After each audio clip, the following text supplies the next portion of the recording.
A pausa humanitária entre Israel e o Hamas e o acordo pela liberação dos reféns colocaram o mundo em uma montanha-russa. A situação é volátil e imprevisível, então vamos tirar uns minutinhos aqui para compreender o que é que se pode esperar desses próximos dias. Primeiramente, é super importante esclarecer que esse acordo, que ainda que formalmente seja entre Israel e o Hamas, é sancionado através da presença de fiadores para cada parte. Assegurando-se que Israel cumprirá sua parte do acordo, nós temos os Estados Unidos. Assegurando-se que o Hamas cumprirá a sua, temos o Catar e o Egito.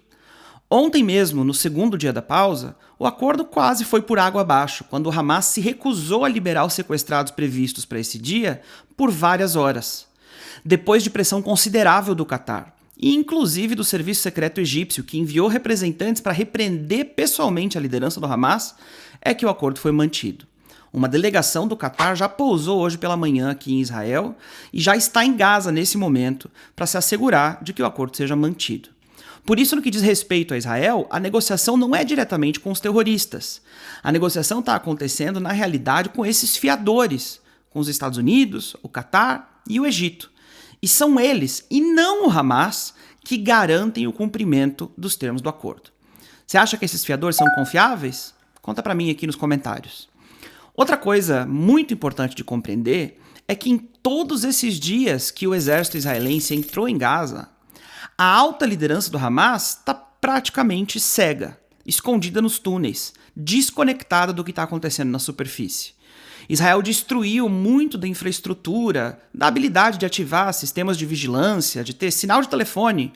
A única forma de compreender o que estava acontecendo na superfície de Gaza era a mídia e os relatos dos próprios terroristas que saíam dos túneis para atacar os soldados israelenses e conseguiam voltar para contar a história. Agora, a gente já pode afirmar que pela primeira vez desde o início da guerra, a alta liderança do Hamas está se inteirando do tamanho da devastação para suas forças. Para dar um parâmetro para vocês, o Hamas tem aproximadamente 100 mil membros.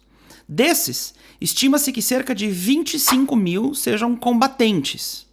Desde o início da pausa, nós obtivemos uma estimativa de que o número de guerrilheiros do Hamas mortos pelas forças israelenses pode ultrapassar os 6 mil, ou seja, aproximadamente um quarto de suas forças ativas foram completamente eliminadas, enquanto Israel ainda está empregando cerca de 10 a 20% de sua capacidade militar.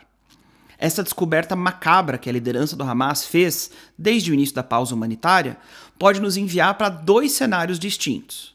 No primeiro cenário, o Hamas entendeu que está perdendo a guerra e agora quer transformar a pausa humanitária em um cessar-fogo permanente.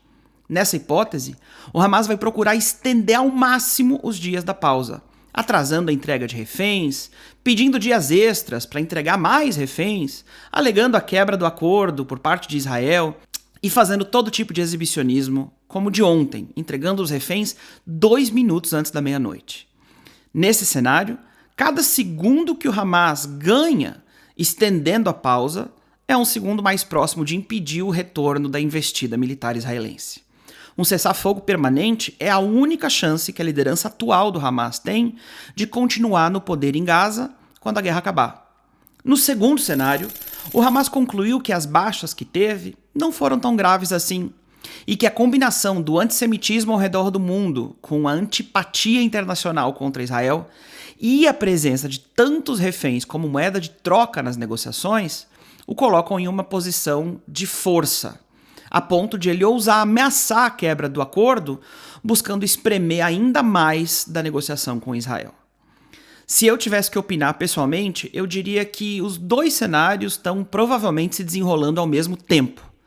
Ao mesmo tempo que parte da liderança do Hamas está despertando para a realidade do quanto eles perderam, parte dela está se sentindo empoderada pela pressão internacional contra Israel.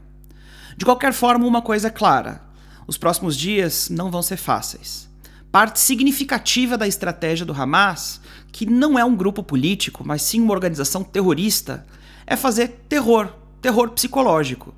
E, além de sequestrar 240 inocentes, toda essa indefinição quanto à liberação dos mesmos também é terror.